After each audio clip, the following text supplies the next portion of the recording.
is chatting, telling with Auntie and Joshua. We got like 8 minutes left. Remember that we said we would talk about the weather. That you were supposed, because you're the science boy, you were supposed to talk to me about rain. I got my part ready for you. I don't know if you got anything ready for me. You might just talk off the top of your head. Tell me something. You could tell me something about rain, sunshine, snow. What else? Hurricane. The snow comes from a snow cloud. Okay, you hear my scientist? The snow comes from a snow cloud. Remember I told you, make sure you find time to let the children express themselves about things they are interested in. Okay? It will foster connection. It builds confidence in the children.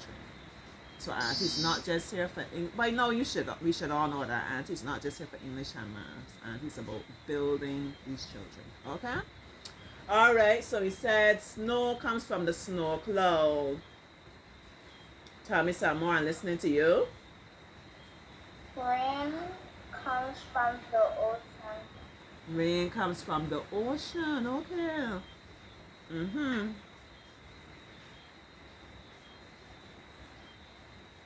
So what happens, what makes the rain fall? You know, we will look out and we will see outside getting dark and gray. When the cloud gets gray and more gray, it shows you how much water that it collects and how much water is going to fall. Yeah, so when you see outside looking dark, you know the rain is going to be pelting coming down. Like it pelting coming down here right now. I give thanks for it. Yeah, help Auntie banana trees to grow. And the banana trees out there getting neglected so badly. And they were surprised to see they have 2 small hands of bananas on them. So they had to go to work, prune them, so many dry leaves. That's all I took off here. So now they're just there lapping up all this water. I'm loving it. Gotta get like some manure or some soil for them too. Sweet, alright, so we talk about snow, we talk about the rain. What about a volcano, Joshua? You know anything about a volcano? Our volcano erupts because all the lava from in the earth comes and split, and then the plates make the lava from under the ground shake, and then it comes up in the volcano, and then the volcano erupts. It erupts and it's so hot, Joshua. You know it's very hot. Yes. Yeah, very hot. I remember when there was a volcano in Montserrat, and I was watching and I was amazed to see that lava going so far out into the sea. You know, like you would think from the time it reaches the water will cool it and it will quench it. That was a different kind of heat, boy. That lava traveled and went really far out into the sea. That's like a super heat.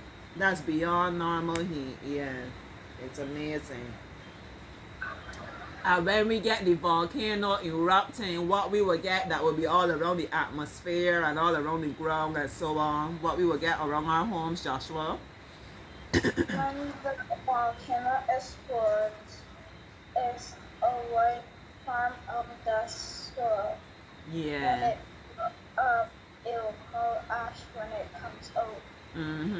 The ash. Y'all can remember when we had that was during the COVID time, a couple years back. When the volcano erupted in St. Vincent. And you know the funny thing is there are some people in St. Vincent, like say the person's near, you know, not too far out from the volcano in St. Vincent were affected. Other parts of St. Vincent weren't really affected, but Barbados got it bad. It's really fascinating. To this day, I think we still have some of that ash around here, man. Yeah, that ash was something else. And how outside will look when you're getting all this ash, Joshua? It will look bright or it will look dark? The sky will look gray and the ash will look gray. It will look gray, and you know it felt cold, yeah? Inside was cold and outside turned dark, like not in the middle of the day. Because the ash was just covering the sun and covering everything. It turned dark, very still. And then it would just sit down that time, and it was let me stop talking about that time when I was into my garden. I am into my garden. I love my garden. But just it was different that I could sit at the bar and look through my bedroom window, you know? And I was like so, I felt so bad to see everything because I really love to look at the green and everything was just covered in gray, all that heavy dust, yeah. But you know what? It made the soil, tell me about it.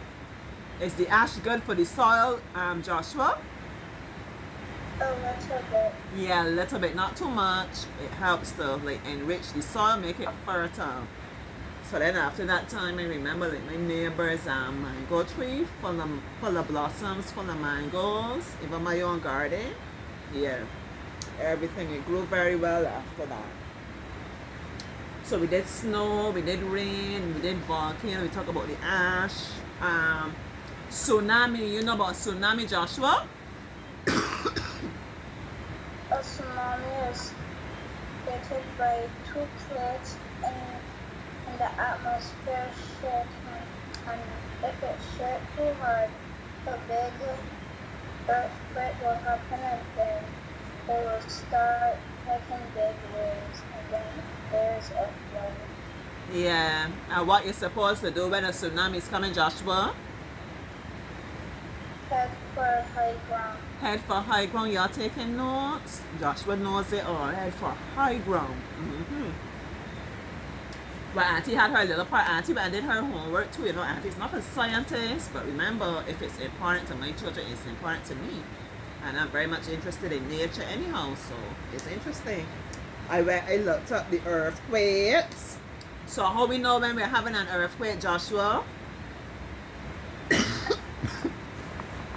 Anything that's on the roof or are easy to shake are going to shake when the earthquake is happening. Yeah, and you hear that? Anything you will feel shaking. Yeah. Or you feel the ground shaking. You feel the ground, yeah. And very often, sometimes we have earthquakes. Especially, we probably have earthquakes almost every day, you know, but we don't feel them, right? If it's not like a strong earthquake, we don't feel it, we don't know. But the persons that measure it and know how to monitor it, they will pick up that there has been an earthquake, yeah. Because the earth is always shifting, yeah.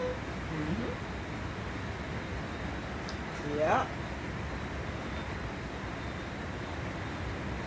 And what we used to measure the earthquakes, Joshua? That's a monitor. We measure it, we call it the Richter scale, yeah. Like you will hear an earthquake of magnitude 5 point this, 6 point this, whatever, yeah. What we should do to stay safe during an earthquake, Joshua? To cover under a table or something that could hold up all of the pressure. Yeah. And Take also cover. to be Under something strongly under the table, you know? Yeah. You know, our instinct is always to run. For example, the last earthquake we had, I think it was at work, and we are on the 5th floor, and everyone, you always run, you know? Yeah. It's difficult. It's difficult to get over that instinct, but ideally you're supposed to, as Joshua says, hide under your table or something sturdy, you know? Yeah.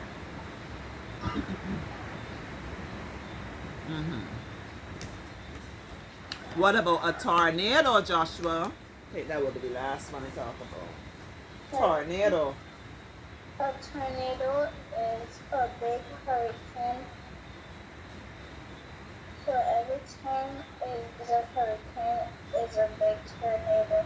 But just that when the wind is strong, it just sounds like a little bit like a tornado. Yeah. But if it's a strong hurricane, the wind will pick up and start picking up stuff and start making it into a swirl, and then there's a tornado. So sometimes there might just be a tornado by itself and there's no hurricane sometimes, Joshua? There will have to be a hurricane or a storm causing it or a hurricane called passing. Okay, I hope y'all can hear how the rain falling. He's telling me the tornado is not associated with a hurricane. And you know the hurricanes we've been getting recent times very, very intense. Really what? I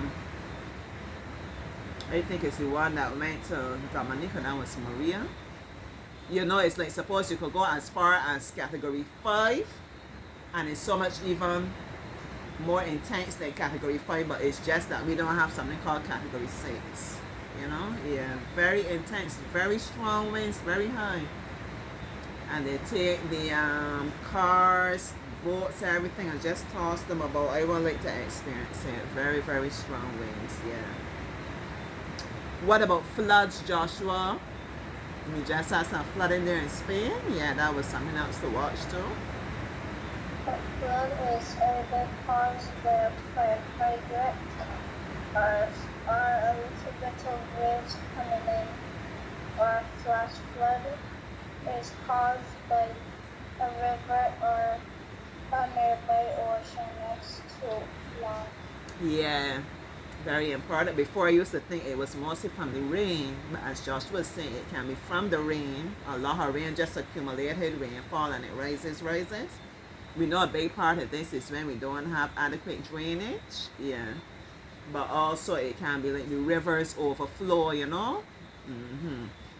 And listen, you know, once again, I used to think that like in a storm, any kind of bad weather, the winds. Let me ask Joshua. Joshua, which you think will cause the most damage? The winds or like the floods? Mostly the wind, because the wind could break people windows, because the wind could pick up anything and toss it around. This is very true. But you know what? Both are dangerous, you know, because if you like in a flood could sweep you away. A flood could sweep away a whole house because it destroys the foundation of the house, and it will carry along the whole house, or most times you will see the house collapse and everything, all the rubble, everything be swept away, or you would drown. The wind now, the wind might probably take off the roof of the house, maybe break the windows, but the structure of the house, depending on how it's built, you know, could still remain intact a certain way, yeah. So they both do a lot of damage, but I used to take the water for granted, but not now. This has been a great science lesson brought to you by Auntie's budding scientist Joshua and Auntie. Yeah, this was a great chat. You enjoyed this chat, Joshua? Yes, please. Yeah, Joshua loves to share his knowledge. So we're going to do it again. We're going to pick another topic and come back another time. All right. Thanks for tuning in. Everybody have a great weekend.